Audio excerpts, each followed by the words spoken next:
தம்பியோட சொத்தை எழுதி வாங்கிட்டு இல்ல தம்பிக்கு பணத்துல சொத்துல பங்கு பெறக்கூடாதுக்காக தம்பியும் தம்பி குடும்பத்தையும் அடிக்க சொல்லி கொடுத்தா?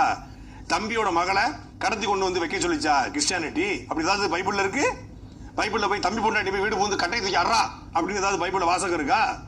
ஏதாவது இருக்கா? மரியாதைக்குரிய மரிய வில்சன் அவர்களே, தம்பி பொண்டாட்டிய, அது உங்க தம்பி பொண்டாட்டிய, உங்க தம்பி பிள்ளைய கடத்தியதாக பாண்டிச்சேரி வழக்கு போயிட்டு இருக்கல.